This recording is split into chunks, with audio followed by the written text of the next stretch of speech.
ابتدا ہے رب جلیل کے نام سے جو ہمارے شہرت سے بھی زیادہ قریب ہے۔ یہ سورج یہ ستاروں کا جہاں کوئی نہیں دے گا، زمین کوئی تو تم کو امان کوئی نہیں دے گا، وطن یہ مٹ گیا تو تم بھی مٹ جاؤ گے نادانو، اسی کو زندگی سمجھو اسی کو زندگی مانو، کہ پاکستان سے باہر تمہارا کچھ نہیں یارو، کہ پاکستان سے باہر ہمارا کچھ نہیں یارو۔ السلام علیکم ورحمۃ اللہ۔ پاکستان پوائنٹ کے ساتھ میں ہوں آپ کا محبوب افریدی۔ جیسا کہ آپ حضرات کے علم میں ہے، آج ملک پاکستان میں جگہ جگہ پر یوم آزادی کے دن کو بخوبی منایا جا رہا ہے یا منایا جائے گا۔ کچھ لوگ یوم آزادی کو ڈانس گانوں کے ذریعے یا باجے بجا کر اس کو منایا جائے گا۔ اس ملک پاکستان، مملکت پاکستان کو حاصل کرنے کے لیے کتنی قربانیاں دی گئی، کتنی جانوں کا نذرانہ پیش کیا گیا، لیکن اس کے باوجود بھی وہ اس چیز کو پس پش ڈال کر اپنی موج مستیوں میں غلط طریقے سے اس دن کو منایا جاتا ہے۔ تو آج یوم آزادی کے موقع پر اہل مدارس والے اس دن کو کس طریقے سے مناتے ہیں، اور آج ہم موجود ہے ادارۃ الحرمین جو کہ ایک جامعہ ہے اور بچوں کو دینی تعلیم یہاں پر دی جاتی ہے۔ آج یہاں پر باقاعدہ طور پر اس دن کو منایا جا رہا ہے، تو ہم آپ کو اس کے باقاعدہ طور پر اس کو دکھائیں گے کہ اہل مدارس والے اس کو کس طریقے سے مناتے ہیں۔ تو آئیے ہم آپ کو دکھاتے ہیں۔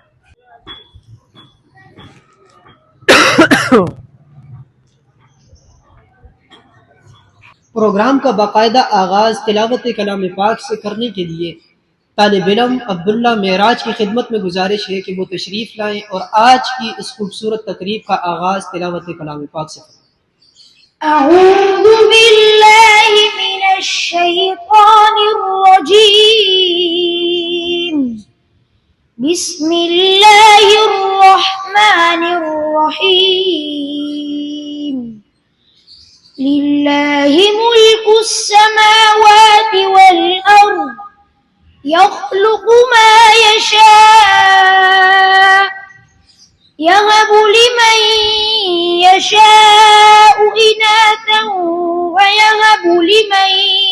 يشاء الذكور، أو يزوجهم ذكرانا وإناثا ويجعل من يشاء عقيما، إنه عليم قدير۔ صدق اللہ العظیم۔ اس کے لیے محفل کونین سجی ہے، فردوس بری جس کے وسیلے سے بنی ہے، وہ جس کے لیے محفل کونین سجی ہے، فردوس بری جس کے وسیلے سے بنی ہے، وہ ہاشم مکی، وہ ہاشم مکی مدنی العربی ہے، وہ میرا نبی میرا نبی میرا نبی ہے، وہ میرا نبی میرا نبی میرا نبی ہے، وہ میرا نبی ہے۔ اب اس سلسلے کو آگے بڑھاتے ہوئے میں ادارۃ الحرمین کی مایہ ناز شخصیت کہ جنہوں نے ادارۃ الحرمین کو ایک ترقی عطا کی، وطن عزیز ملک خداداد پاکستان کی سرحدوں سے باہر ادارۃ الحرمین کی خدمات کو پہنچایا، میری مراد ادارۃ الحرمین کے ڈائریکٹر حضرت اقدس حضرت مفتی طلحہ عتیق الرائی صاحب ہیں۔ ان کی خدمت میں گزارش ہے کہ وہ تشریف لائیں اور آج کی اس تقریب کے حوالے سے اپنی معروضات آپ حضرات کے سامنے پیش فرمائیں۔ نحمده ونصلي على رسوله الكريم، اما بعد فاعوذ بالله من الشيطان الرجيم، بسم الله الرحمن الرحيم، وعد الله الذين آمنوا منكم وعملوا الصالحات ليستخلفنهم في الأرض كما استخلف الذين من قبلكم وليمكنن لكم دينكم الذي ارتضى لكم وَلَيُبَدِّلَنَّكُم مِّن بَعْدِ خَوْفِهِمْ أَمْنًا يَعْبُدُونَنِي لَا يُشْرِكُونَ بِي شَيْئًا صدق اللہ العظیم۔ سب سے پہلے میں اپنے معزز مہمانان گرامی کا تہہ دل سے مشکور ہوں کہ وہ اپنے قیمتی اوقات میں سے وقت نکال کر یہاں تشریف لائے اور اپنے بچوں کی حوصلہ افزائی کی۔ آج کی یہ تقریب 2-3 حوالوں سے بہت اہم ہے۔ ایک تو اس تقریب میں جن طلبہ اعظام نے اپنے سینے میں قرآن مجید کو محفوظ کیا ان کی تقریب بھی ہے، اور اس کے ساتھ ساتھ جو ان کے والدین جنہوں نے اپنے بچوں کو دینی تعلیم کے لیے منتخب کیا ان کے لیے تربیتی نشست بھی ہے، اور اس کے ساتھ ساتھ قیام پاکستان کے حوالے سے اگر ہم دیکھتے ہیں تو یہ دینی مدارس اور مساجد اور پاکستان کا کہ جب یہ تحریک آزادی چلی اس آزادی میں آپ اس سے اندازہ لگائے کہ جب پاکستان کا قیام عمل میں آ چکا تو اس کے بعد حضرت مفتی شفیع صاحب رحمۃ اللہ علیہ، مولانا شبیر عثمانی صاحب رحمۃ اللہ علیہ، مولانا شبیر علی تھانوی رحمۃ اللہ علیہ، جب یہ 3 حضرات محمد علی جناح صاحب کے پاس گئے اور انہیں مبارکباد دی تو جناح صاحب اپنی جگہ سے کھڑے ہو گئے کہ مجھے کس چیز کی مبارکباد دیتے ہو، یہ تو سب کچھ آپ کی قربانیوں کا نتیجہ ہے۔ ہمیں ملتا ہے کہ جس وقت ہم نے بنگال کو پڑھا تو یہ جو بنگال تھا یہ آسام کا حصہ تھا،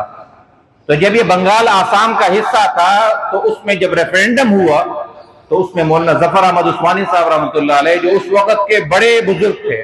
فقیہ تھے، محدث تھے، آج بھی ان کا مزار یہاں پاپوش قبرستان میں موجود ہے، تو انہوں نے کس انداز سے اس ریفرینڈم کو کامیاب کیا۔ پھر ہم دیکھتے ہیں کہ یہ خیبر پختونخوا KP کے یہاں پر جب ریفرینڈم ہوا تو یہاں کی جو دو حضرات تھے ڈاکٹر محمد خان اور پیر علی مانگلی شریف کے تھے، یہ جب ان لوگوں نے اس کی حامی بھری تو اس میں سب سے پہلا جو کردار ادا کیا وہ مولانا شبیر احمد عثمانی صاحب رحمۃ اللہ علیہ نے کی۔ یہی تو وجہ تھی کہ محمد علی جناح جانتے تھے کہ یہی لوگ ہیں جو قوم کے حقیقی رہنما ہے، یہی لوگ ہیں جو قوم کے حقیقی پیشوا ہے، انہی کے ہاتھ میں اگر قوم کی ہم تقدیر دیں تو قوم جو ہے وہ منزل مقصود تک پہنچ سکتی ہے۔ پھر ہم نے دیکھا کہ محمد علی جناح نے مشرقی پاکستان میں جھنڈا کس کے ہاتھ میں دیا؟ مولانا ظفر احمد عثمانی صاحب رحمۃ اللہ علیہ کے ہاتھ میں، اور اس پاکستان میں مولانا شبیر احمد عثمانی صاحب رحمۃ اللہ علیہ کے ہاتھ میں وہ جھنڈا دے کر بتلا دیا کہ لوگوں اگر اس ملک کو کوئی ترقی کی راہ پر گامزن کر سکتا ہے، اس ملک کے اندر کوئی امن و سلامتی کو برقرار رکھ سکتا ہے، وہ یہ علماء ہے۔ پھر ہوا کیا؟ اب ریاست تو قائم ہو گئی، اس میں لاکھوں قربانیاں لگ گئی، صرف ان خواتین کی تعداد 75,000 ہے جو پیچھے ہندوستان میں رہ گئی جن کی عصمت دری کی گئی۔ 10 لاکھ قربانیاں ایک طرف ہیں، 75,000 خواتین کی عصمت دری ایک طرف ہے۔ جب اس قربانیوں کے بعد یہ وطن عزیز ہمیں ملا تو اس کے بعد کیا ہوا کہ ایک مخصوص طبقے نے مذہبی افراد کو اور دنیاوی افراد کو مختلف کیٹیگری میں تقسیم کر دیا، یعنی جو ریاست اسلام کے نام پر بنی تھی اور اس مدینہ کی ریاست کے بعد یہ پہلی سلطنت تھی جس کا نعرہ صرف یہ تھا کہ لا الہ الا اللہ محمد رسول اللہ، جس کا نعرہ یہ تھا کہ قرآنی نظام کو ہم اس ملک میں نافذ کریں گے، یہاں پر مسلمان اپنی عبادات آسانی سے کر پائیں گے، کسی قسم کی کوئی دشواری اور پریشانی نہیں ہوگی۔ پھر ہوا کیا کہ 2 قسم کی تقسیم ہو گئی۔ پہلی تقسیم کیا ہوئی کہ ایک کو کہا جاتا ہے ایلیٹ کلاس، مالداروں کا طبقہ الگ ہو گیا، انہوں نے یونیورسٹیز قائم کی، انہوں نے بڑے بڑے کیڈٹ کالج بنائے، بڑی اس کے اندر انویسٹمنٹ ہوئی، ہزاروں اربوں ڈالر کی انویسٹمنٹ ہوئی، اور پھر وہ بوری نشین کا ایک طبقہ علماء کا جو ہمیشہ قصبہ پرسی میں آپ دیکھتے ہیں کہ جہاں پر انسان نہیں بستے وہاں پر بھی مسجد اور مدرسہ آج بھی موجود ہے۔ پھر تاریخ نے دیکھا کہ جن لوگوں نے مانگ تانگ کر اس قوم کے بچوں کو پڑھایا وہ اس قابل ہو گئے کہ ایک دور ایسا تھا پاکستان میں کہ جب جو گاؤں دیہات کے لوگ ہیں وہ جانتے ہیں کہ ایک دور ایسا تھا کہ اس ملک میں جب کسی مسجد کے لیے تراویح میں حافظ کی ضرورت پڑتی تھی دوسرے گاؤں سے لایا جاتا تھا، اس کو لے کر آتے تھے وہاں سے، لیکن آج وہ دن ہے کہ ہر گلی میں حافظ موجود ہے، مسجد نہیں ملتی اسے رمضان میں۔ یعنی پہلے کیا تھا کہ مسجد کے لیے حافظ کو تلاش کرتے، اب علماء کی محنت سے کیا ہوا کہ حافظ کے لیے مسجد کو تلاش کیا جاتا ہے، عالم کے لیے مدرسے کو تلاش کیا جاتا ہے کہ اس کو اب یہ عالم بن گیا، اب اس کو کس مدرسے کے اندر تدریس کے لیے رکھا جائے۔ تو یہ دراصل یہ جو دو تفریقات ہوئی درمیان میں، اس تفریق نے کیا کیا کہ جو ہمارے اس ملک کے جو مقاصد تھے وہ ختم ہو گئے، ختم ہوتے نظر آ رہے ہیں۔ دیکھیں، جب تک مسلمان قرآن کے ساتھ، علماء کے ساتھ وابستہ رہے گا، اس وقت تک سارا نظام برابر رہے گا۔ میں نے آپ کو جناب نبی اکرم صلی اللہ علیہ وسلم کے دور کی مثال دی، اس مثال میں ہم نہیں دیکھتے کہ سب کچھ مدینہ سے ہو رہا ہے، یعنی وہاں پر تعلیم کا نظام بھی مسجد سے، تربیت کا نظام بھی مسجد سے، لوگوں کے مسائل بھی مسجد سے، حتیٰ کہ جو رفاعی نظام تھا وہ بھی مسجد سے، طب کا مسئلہ بھی مسجد سے۔ سیدنا ابو ہریرہ رضی اللہ عنہ فرماتے ہیں کہ ایک موقع پر میں مسجد نبوی کے اندر اوندھے منہ لیٹا ہوا تھا، جناب نبی اکرم صلی اللہ علیہ وسلم تشریف لائے، جناب نبی اکرم صلی اللہ علیہ وسلم تشریف لائے تو پوچھا ابو ہریرہ کیا ہوا؟ تو فرمانے لگے کہ میرے پیٹ میں درد ہے اور اس میں اتنا مرور اٹھ رہا ہے تو میں درد کی وجہ سے اوندھے منہ لیٹا ہوا ہوں۔ تو جناب نبی اکرم صلی اللہ علیہ وسلم نے کیا فرمایا کہ ابا ہریرہ ان هذه مضجعۃ، یہ تو ایک ناپسندیدہ چیز ہے، یبغضها اللہ، اور یہ اللہ رب العالمین اس سے سخت ناپسند فرماتے ہیں۔ پھر کیا فرمایا؟ قم فصلی فإن فی الصلاۃ شفاء، کھڑے ہو نماز پڑھو، نماز میں شفا ہے۔ نبی اکرم صلی اللہ علیہ وسلم نے کس انداز سے سیدنا ابو ہریرہ رضی اللہ عنہ کو اسی مسجد میں ایک حل ان کا بتلایا۔ اس طرح کئی صحابہ اکرام کو ہم ان کے احادیث پڑھتے ہیں تو اس میں ہمیں ملتا ہے کہ کسی کا پیٹ خراب ہو گیا، نبی اکرم صلی اللہ علیہ وسلم نے فرمایا کہ اس کو شہد پلاؤ۔ کسی کی فصل نہیں ہو رہی، اس کے بارے میں نبی اکرم صلی اللہ علیہ وسلم نے ارشاد فرمایا، مسجد قائم فرمائی جہاں سے درس سیاست بھی ہے، درس معیشت بھی ہے، درس زراعت بھی ہے، یعنی دنیا جہان کے جتنے مسلمانوں کے اور انسانوں کے معاملات ہیں اور سب وہیں سے چل رہے ہیں۔ مدینہ کی اب ابتدائی زندگی میں آپ دیکھ لیں، یہود کے 3 قبائل آباد تھے، کتنے لوگ آباد تھے، سب کے مسائل وہیں سے حل ہوتے تھے۔ کیا ہمارے سامنے وہ نہیں ہے کہ یہ یہودی اور مسلمان کا مسئلہ ہوا، وہ نبی اکرم کے پاس گئے، اس کے بعد سیدنا عمر کے پاس آئے، تو طویل واقعات ہمارے پاس بھرے پڑے ہیں۔ میں آپ کو ایک آخری بات کر اپنی بات کو ختم کرنا چاہوں گا۔ اسیر مالٹا حضرت شیخ الہند رحمۃ اللہ علیہ جب قید گزار کر جب واپس تشریف لائے نا، 3 لوگ تھے اس وقت، ایک تو ہمارے کے پی کے سرحد کے تھے مولانا عزیر گل کاغا خیل رحمۃ اللہ علیہ، تو جب تشریف لائے تو دیوبند میں سب کو جمع کیا، سب کو جمع کر کے کیا کہنے لگے کہ آؤ میں ایک بات بتانا چاہتا ہوں۔ سب متوجہ ہو گئے کہ شیخ الہند ہیں، عرب و عجم کے امام ہیں، کوئی تو خاص بات جیل سے لے کر آئے ہوں گے ساتھ میں۔ تو فرمانے لگے کہ 2 چیزوں نے مسلمانوں کو تباہ کر دیا ہے۔ پہلی چیز ارشاد فرمائی ترک قرآن، کہ ہمارے مسلمانوں نے قرآن مجید کو چھوڑا ہے، اور دوسری چیز ارشاد فرمائی کہ باہمی اختلافات، یہ جو بیجا مسلمانوں میں باہمی اختلافات ہو جاتے ہیں نا، یہ وجوہات ہوتی ہیں مسلم اقوام کو خراب اور تباہ کرنے کے لیے۔ تو اگر آج ہم اس پر بات کرتے ہیں کہ پاکستان تو عمل میں آ گیا، لیکن یہاں ہمیں نہ جانی تحفظ ہے، نہ ہمیں یہاں مالی تحفظ ہے، نہ ہمیں یہاں عدالتی تحفظ ہے، نہ ہمیں یہاں قانونی تحفظ ہے،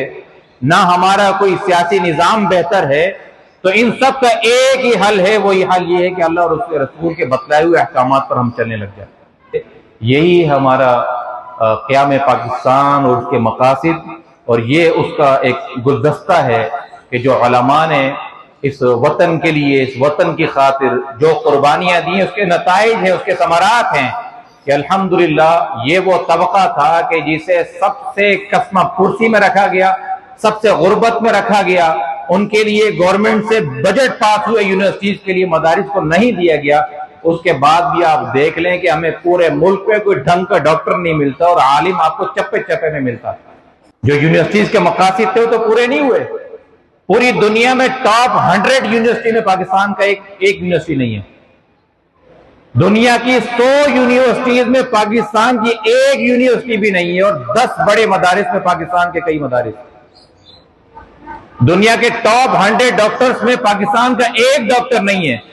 اور اس وقت جو دنیا کے سب سے بڑے عالم دین ہیں شیخ الاسلام مفتی محمد تقی صاحب دامت برکاتہ، وہ پاکستان کے اور کراچی کے۔ اس سے بڑی کوئی پروڈکشن چاہیے؟ یہ پروڈکشن تھی، مقاصد کیا تھے کہ دیکھیں فیکٹری کا کب پتہ چلتا ہے کہ جب اس کا مال مارکیٹ میں آتا ہے، تب پتہ چلتا ہے کہ یہ چائنا کے مال ہے، شام تک چلے گا، جاپان کا ہے، آخر تک چلے گا۔ اللہ رب العالمین مجھے اور آپ کو دین کی صحیح سمجھ نصیب فرمائے، اور حقیقی معنی میں قیام پاکستان کو پڑھنے کی